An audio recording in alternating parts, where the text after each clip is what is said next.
timbunan sampah pada akhir tahun 2019 mencapai 1.000. Apalagi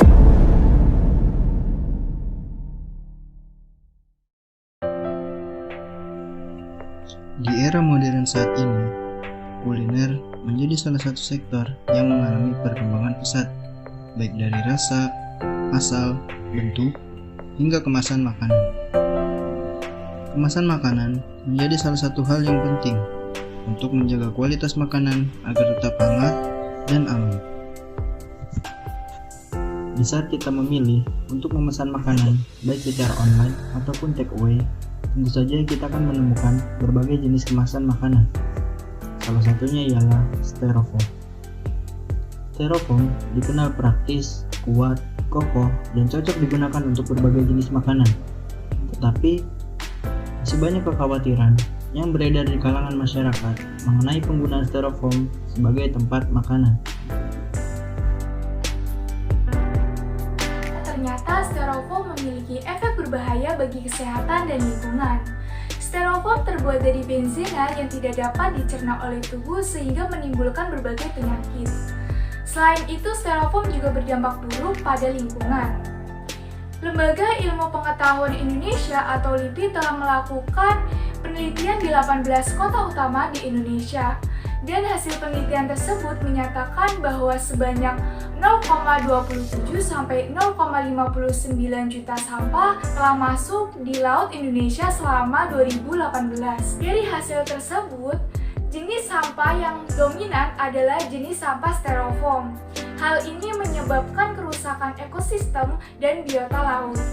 Kemudian limbah styrofoam tidak dapat diuraikan setelah 65 sampai 130 tahun. Saya Nova Andriani dan di sebelah saya ada Dek Sherly.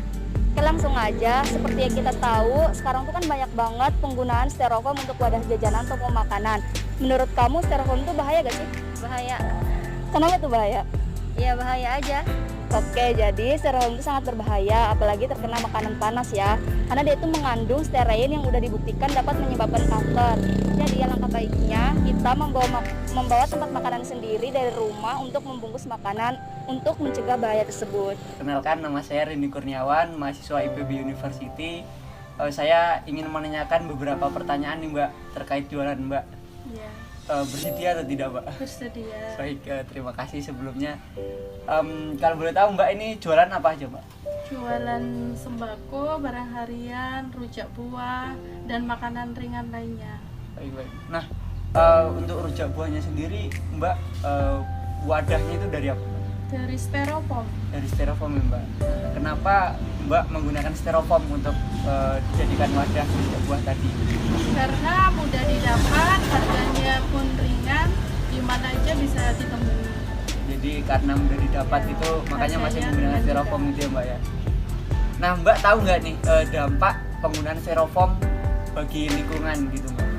Sebenarnya kurang baik sih, karena susah diurai. Terus untuk sehari-hari ini pencemaran lingkungan juga pengaruh juga, kurang baik. Ya.